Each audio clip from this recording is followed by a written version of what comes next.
The Beaches podcast is going to give you everything you want to know about a beach before you go there. I hope you enjoy the show. Be sure to check out our website, www.sandee.com. Without further ado, let's get into the show. Okay, so picture this.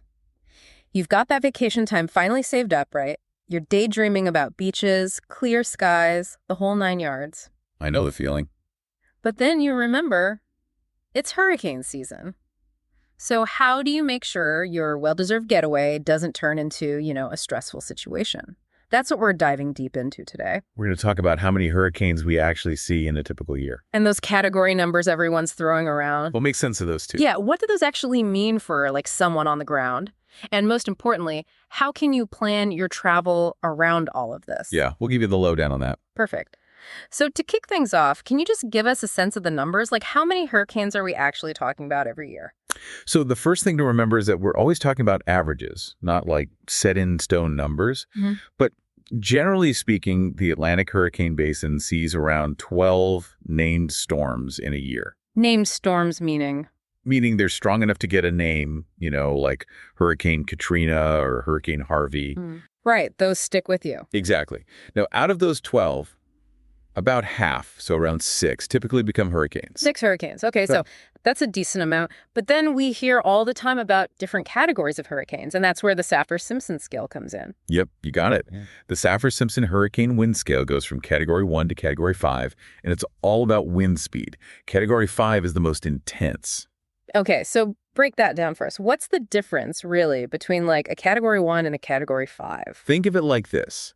A Category 1 with winds from 74 to 95 miles per hour is like that first gust of wind that makes you grab your hat. Whoa, okay. Exactly. You might see some branches snapping, maybe a tree uprooted, some roof damage, power outages. Inconvenient, but manageable. Right. Now, bump that up to a Category 3. Okay, so what are we talking about there? We're talking 111 to 129 mile per hour winds. That's a whole other ballgame. Yeah. Now, it's not just the wind, it's what it can do. The force of it. Imagine the impact of debris flying at you at 100 miles an hour. Oh, wow. A tree branch basically becomes a projectile. Yikes. Windows, even ordinary ones, become hazards. And homes, serious damage, especially in coastal areas where you've got the storm surge to worry about too. That's intense. And you mentioned earlier how we're dealing with averages when it comes to hurricane activity. What does that mean exactly, especially with climate change and all that? It's a great question, and it's something scientists are looking at very closely. See, what we're finding is there's not just about wind speed anymore. It's also about how quickly a hurricane can ramp up in intensity. We call that rapid intensification. Rapid intensification. Yeah, so a hurricane might go from, say, a Category 2 to a Category 4 in just a matter of hours.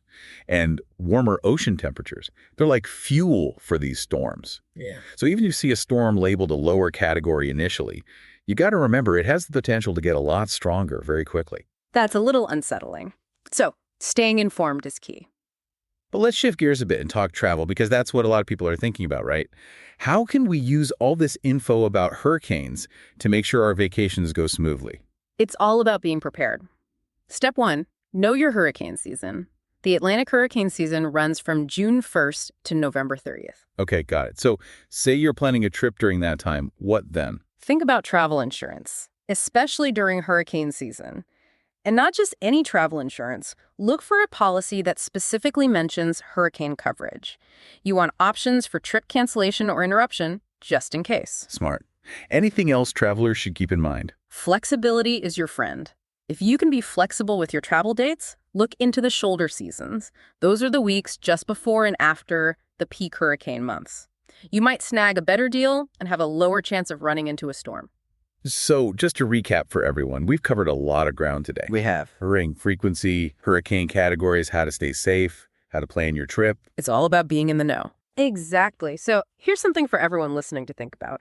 Knowing what you know now, how might you tweak your future travel plans, to make sure your vacation is about relaxing, not stressing about storms. Keep that sense of adventure, but plan smart. Thanks for listening to the show, and be sure to tune in next week for your favorite episode about some of the best beaches and beach information in the world.